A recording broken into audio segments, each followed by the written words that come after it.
In the name of Almighty God who has given me a chance for sharing knowledge with you. Assalamu alaikum students, this is Amjad Masigul. I gonna share with you today disaccharides. जैसा कि पहले हमने पढ़ा introduction to carbohydrates, फिर हमने पढ़ा monosaccharides और आज हमने पढ़ना है डाइसैकराइड्स। डाइसैकराइड्स एक्चुअल में दो मोनोसैकराइड्स से मिलकर बनते हैं। जब दो मोनोसैकराइड्स आपस में ग्लाइकोजिडिक बॉन्ड के जरिए से जुड़ते हैं तो वो एक डाइसैकराइड बना देते हैं। जब दो से ज्यादा और 20 तक आपस में मोनोसैकराइड्स जुड़ते हैं तो वो एक अलीगोसैकराइड बना देते हैं। डाइमीन 2 ये हमारे पास उनका केमिकल स्ट्रक्चर है कि कैसे केमिकल रिएक्शन होता है। हमारे पास दो मोनोसैकराइड्स हैं और उनमें कंडेंसेशन प्रोसेस होता है, यानी कि वाटर रिमूवल प्रोसेस होता है। जब उनके दरमियान ये रिएक्शन होता है, ग्लाइकोजिडिक बॉन्ड के जरिए से ये जुड़ते हैं ऑक्सीजन के जरिए से और ये एक डाइसैकराइड बना देते हैं।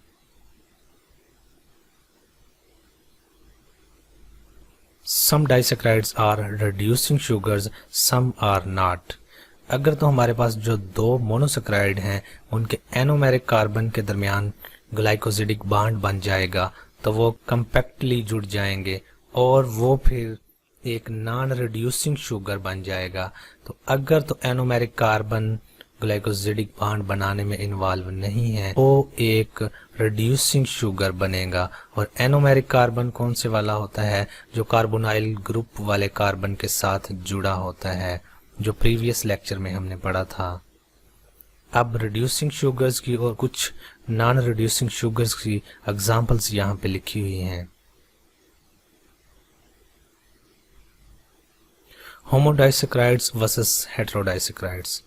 होमोडाइसैकराइड्स ऐसे डाइसैकराइड्स हैं जो एक ही तरह के मोनोसैकराइड से आपस में मिलकर बनते हैं, और हेटेरोडाइसैकराइड्स ऐसे डाइसैकराइड्स हैं जो दो मुख्तलिफ तरह के मोनोसैकराइड्स से मिलकर बनते हैं, और ये नीचे इनकी एग्जांपल्स लिखी हुई हैं। अब हम देख लेते हैं सुक्रोज। सुक्रोज को बेसिकली टेबल शुगर बोला जाता है और ये ग्लूकोज और फ्रुक्टोज जब ज्वाइन करते हैं आपस में अल्फा 1 बीटा 2 ग्लाइकोजिडिक लिंकेज के जरिए से तो फिर बनता है सुक्रोज। और सुक्रोज का जो केमिकल फार्मूला है C12H22O11 है। इसका जो सिस्टमिक नेम है वो O alpha D ग्लूकोपायरानोसाइल 1,2 beta D फ्रुक्टोफ्यूरानोसाइड है। सुक्रोज जो है वो सिर्फ प्लांट्स के अंदर पाया जाता है और एनिमल के अंदर ये प्रोड्यूस नहीं होता। सुक्रोज को अगर हम इन्वर्टेज एंजाइम के जरिए से रिएक्शन करवाएं तो ये फ्रुक्टोज और ग्लूकोज में कन्वर्ट हो जाएगा। ये हमारे पास ग्लूकोज और फ्रुक्टोज है जो मोनोसैकराइड्स हैं और डाइसैकराइड में कन्वर्ट हो रहे हैं। ये अल्फा 1,2 ग्लाइकोजिडिक बॉन्ड के जरिए से जुड़े हुए हैं। लैक्टोज। लैक्टोज सिर्फ मिल्क के अंदर पाया जाता है और मिल्क के अंदर ये 2 से 8% तक इसकी कंसंट्रेशन होती है और ये ग्लैक्टोज और ग्लूकोज से मिलकर बनता है और ये बीटा 1,4 ग्लाइकोजिडिक लिंकेज के जरिए से जुड़कर बनता है।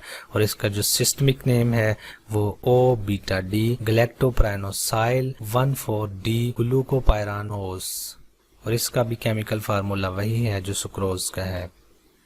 Lactose can't be absorbed directly into the blood stream of animals. Lactose जो है वो डायरेक्टली ब्लड स्ट्रीम के अंदर जाकर डाइजेस्ट होकर हमें एनर्जी प्रोवाइड नहीं कर सकता, क्योंकि हमारे बॉडी के अंदर बीटा गैलेक्टोसाइडेज एंजाइम नहीं होता या इसकी कंसंट्रेशन बहुत कम होती है।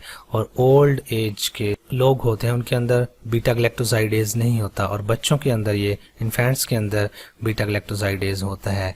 इसलिए वो जब दूध पीते हैं उनको ये मिल्क डाइजेस्ट हो जाता है और उसके अंदर जो 2 से 8% हमारे पास लैक्टोज है वो डाइजेस्ट हो जाता है। लेकिन जब बड़े ओल्ड एज के लोग मिल्क को लेंगे, उसको कंज्यूम करेंगे, तो उनको फिर मिल्क के अंदर जो 2 से 8% लैक्टोज है वो डाइजेस्ट होके एनर्जी प्रोवाइड नहीं करेगा। बाकी चीज़ें मिल्क के अंदर जो हैं वो ज़रूर एनर्जी प्रोवाइड करेंगी कंज्यूम होके।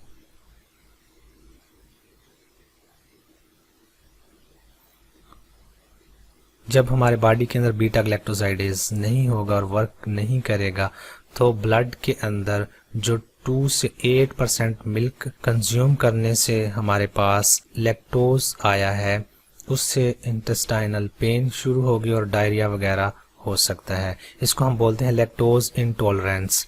लैक्टोज इंटॉलरेंस जब हमारे बॉडी के अंदर जाके लैक्टोज फर्मेंटेशन कर देता है और उसके ज़रिए से क्या होता है कि कार्बन डाइऑक्साइड और हाइड्रोजन प्रोड्यूस हो जाती है, जो कि इरिटेटिंग है और ऑर्गेनिक एसिड्स को प्रोड्यूस करने का सबब बनता है और इससे स्टोमक अपसेट हो जाता है और इरिटेशन फील करता है और डायरिया वगैरह होने का खदशा होता है। ये हमारे पास लैक्टोज का स्ट्रक्चर है। हमारे पास ये बीटा 1,4 ग्लाइकोसिडिक बॉन्ड के जरिए से जुड़ा हुआ है। माल्टोज, माल्टोज को माल्ट शुगर भी बोलते हैं और ये 2 ग्लूकोज रेजिड्यूज से मिलकर बनता है अल्फा 1,4 ग्लाइकोसिडिक लिंकेज के जरिए से। Produce from starch by the activity of enzyme beta amylase. ये बीटा अमाइलेज से स्टार्च की एक्टिविटी से बनता है।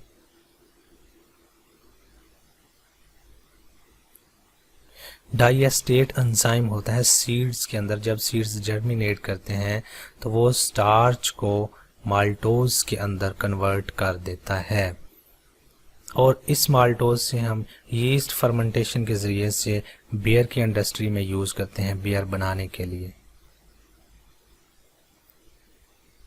ये हमारे पास माल्टोज का स्ट्रक्चर है।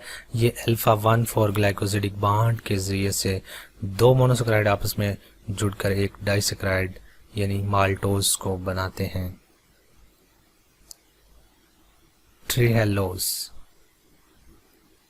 are also called mycose, 2 glucose residues connected through alpha 1 glycosidic linkage और इनका सिस्टमिक नेम है alpha D glucopyranosyl 1,1 alpha D glucopyranoside. It's non reducing sugar.